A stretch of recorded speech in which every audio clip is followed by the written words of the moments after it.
नमस्कार, yes news महाराष्ट्रमध्ये आपल्या सर्वांचे स्वागत।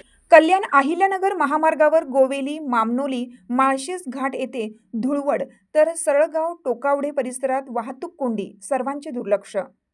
बहुचर्चित कल्याण अहिल्यानगर मार्गावर रायते गोवेली मामनोली हिंदू सेवा संघानी माळशेज घाटातील सावर्णेपर्यंत रस्त्यावर खड्डे व धुळवड आहे।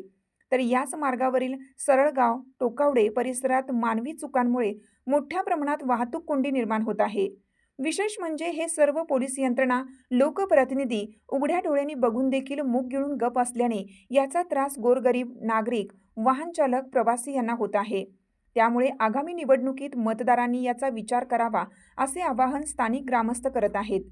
कल्याणनगर महामार्गावर रस्त्याचे काम सुरू झाल्यापासून नियोजनाचा अभाव, अधिकारी व लोकप्रतिनिधींमधील समन्वयाचा अभाव, येणाऱ्या जाणाऱ्या वाहनांचा, नागरिकांचा विचार न करता कामाला सुरुवात केल्यामुळे खड्डे, धूळ याचा सर्वाधिक फटका लोकांना बसत आहे।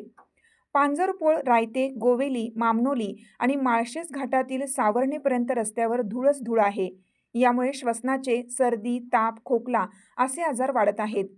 अशात भरीस भर म्हणून सरळगाव टोकावडे येथे रस्त्यावर बाईकच उभ्या केल्या जात असल्याने येथे मोठी वाहतूक कोंडी होत असते। टोकावडे येथे एका बाजूला रस्त्याचे काम सुरू आहे, तर दुसऱ्या बाजूला रस्ता झाला असला तरी तेथे मोठ्या प्रमाणात बाईक उभ्या केल्या असल्याने वाहतूक कोंडी होत आहे।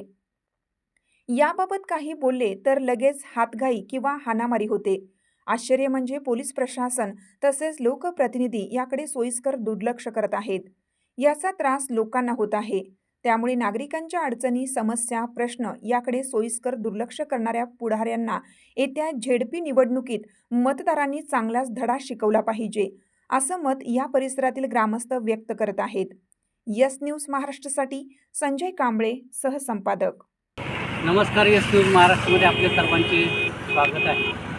आपल्या सर्वांना नवीन वर्षाच्या हार्दिक शुभेच्छा। आता आपण कल्याण अहिल्यानगर माळशेज घाट या रस्त्यावर उभे आहेत आणि माळशेज घाट टोकावड्यापासून ते सावर्ण्यापर्यंत पूर्णपणे रस्ता खोदलेला आहे आणि या रस्त्यावर खड्डे, धूळ मोठ्या प्रमाणात आहे। त्याच प्रमाणात टोकावड्यात देखील इथे रस्त्याचं काम चालू आहे आणि तिथे रस्त्याच्या बाजूला बाईक लावत असल्यामुळे तिथे वाहतूक कोंडी होती। याकडे कोणाकडे ना प्रशासन, ना लोकप्रतिनिधी, ना कोणाचंही याकडे लक्ष नाही। तर आता इथल्या ग्रामस्थ असतील, नागरिक असतील किंवा मतदार असतील यांनी येत्या जिल्हा परिषद निवडणुकीमध्ये असा उमेदवार निवडून द्या की जेणेकरून तुमची गाऱ्हाणे किंवा तुमच्या अडचणी ऐकल्या जातील आणि त्या शासनापर्यंत पोहोचवल्या जातील। आत्ताची जर परिस्थिती पाहिली तर कोणत्याही लोकप्रतिनिधीला याकडे लक्ष द्यायला वेळ नाही। मी यस न्यूज महाराष्ट्रासाठी संजय कांबळे, माळशेज घाट, मुरबाड। तुमची साथ आमची। यस न्यूज महाराष्ट्र चॅनलला लाईक करा व सबस्क्राईब करायला विसरू नका।